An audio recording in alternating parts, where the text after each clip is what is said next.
Sir ये जो market की बात है तो इसमें आपने देखा होगा निफ्टी सेंसेक्स दोनों ताबड़तोड़ तेजी दिखा रहे हैं। तो ऐसे में आपको क्या लग रहा है कि निफ्टी में मतलब क्या तेजी के कारण क्या है? एक तो आपने बताया डिमांड गोल्ड के लिए, तो मार्केट में तेजी कारण एक तो ट्रम्प टैरिफ है, और क्या क्या कारण है सर जो मार्केट को तेजी तेजी से भगा रहे हैं? बिल्कुल।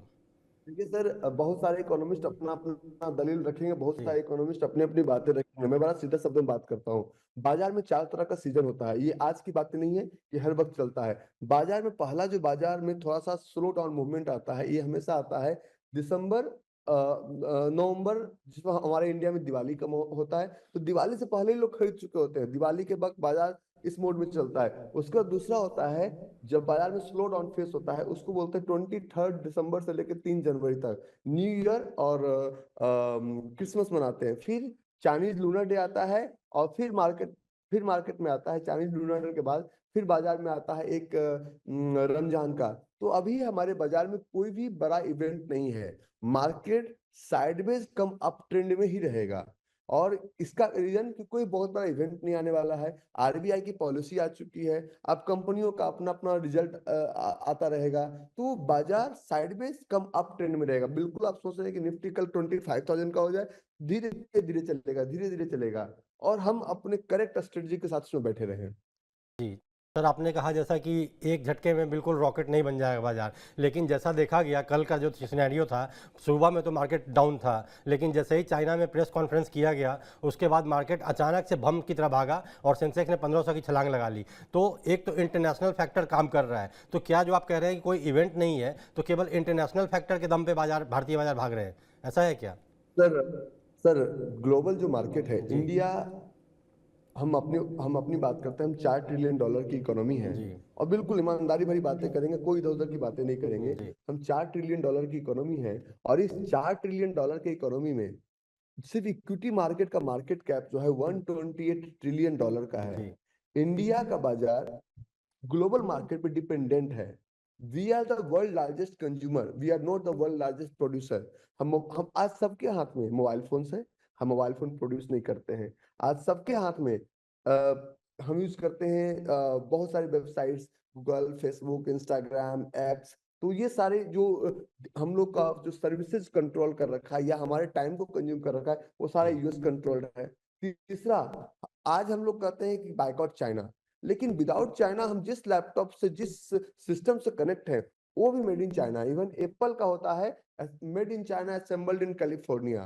तो चाइना और अमेरिका को हम इग्नोर ही नहीं कर सकते किसी भी सूरत में। वो दुनिया पे राज करने वाले हैं, वो फिजिकल मार्केट के भी बादशाह हैं। और मैंने एक लाइन बोला, virtual is the nu real. जो वर्चुअल में दिखता है, रियलिटी में वही होता है। तो आप और हम इसको इग्नोर कर ही नहीं सकते हैं कि हम चाइना की बातों को नहीं मानेंगे और हम इसकी बातों को नहीं मानेंगे। चाइना का डिमांड, सप्लाई, प्रोडक्शन का डायरेक्ट इंपैक्ट इंडियन मार्केट में बढ़ेगा। अगर आज ट्रम्प का एक पॉलिसी इंप्लीमेंट होता है चाइना पे, तो उसका डायरेक्ट इंपैक्ट पूरी दुनिया में पड़ेगा, सिर्फ सिर्फ अमेरिका पे इंपैक्ट नहीं पड़ेगा। तो जो दुनिया की बड़ी बड़ी दो इकोनॉमी है, इनके यहाँ कुछ भी होता है तो हम तो छोटे छोटे। देखिए, एक एक बहुत बड़ा तूफान चल रहा है। सबे सहाय सबल को न निबल सहाय, पवन जलावत आग को दीपक देत हो जाए। वो आग है, वो दीपक नहीं है। भारत देश का बाजार दीपक है। $4 ट्रिलियन का हमारा इकोनॉमी है सर। और सिर्फ एप्पल का जो मार्केट कैप है हमारे इंडियन इकोनॉमी के बराबर है, $3.96 ट्रिलियन। एनवीडिया हमारे इंडियन इकोनॉमी के बराबर है। तो हम बातें अलग, डेटा पे अलग बातें करेंगे। यूएस इसलिए बड़ा है, और यूएस और चाइना का तो इम्पैक्ट हमेशा रहेगा। कुछ भी वहां पे होगा, पगले लोग बैठ के भाई टीवी देखते हैं, आपके टीवी देखने से पहले वहां पे काम हो चुका है। ट्रम्प पॉलिसी के नाम पे पूरे बाजार को उथल पुथल किया गया 10 दिन बाद में आया कि policy will not be implemented for couple of days. इसका मतलब ये है कि हमारे पास स्ट्रेटजी है नहीं। अच्छा, स्टॉक मार्केट का एक और कहानी है मनीष जी, कि यहाँ जो लोग आते हैं जो कहते हैं कि आई एम लूजिंग मनी और आई एम मेकिंग मनी, वो तो अपना किस्मत आजमाने आए हैं।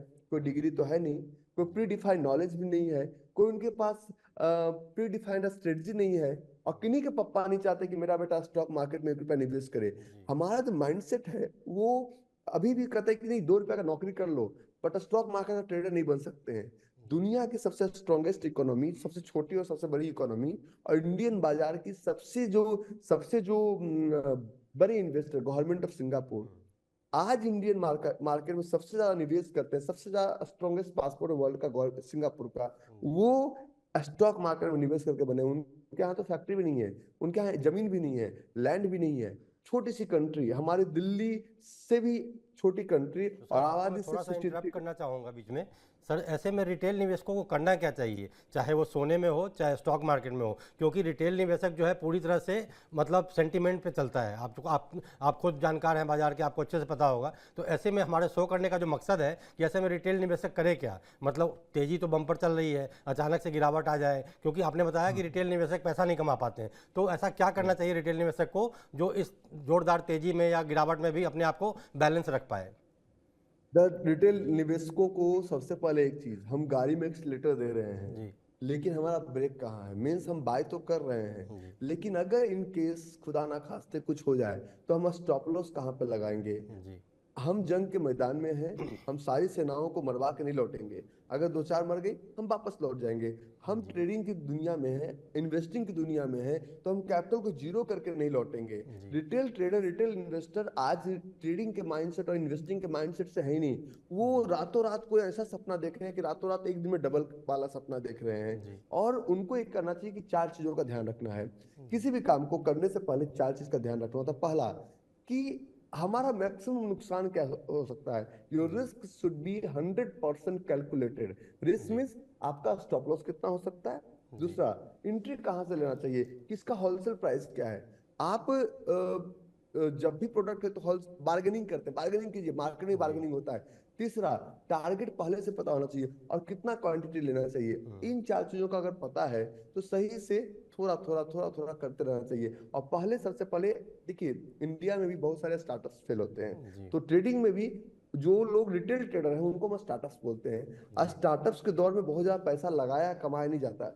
पहले एक मॉडल को सक्सेसफुल कर लीजिए, क्या जी ये चीज मेरे लिए काम कर रही है। एक बार, दो बार, 100 बार प्रयास कीजिए। जी अगर वो सक्सेस होता है तब उसको सिर्फ copy paste copy paste copy paste. Retail जी ट्रेडर के पास कोई स्ट्रेटजी नहीं है, वो कोई इधर भगाएगा इधर भागेंगे।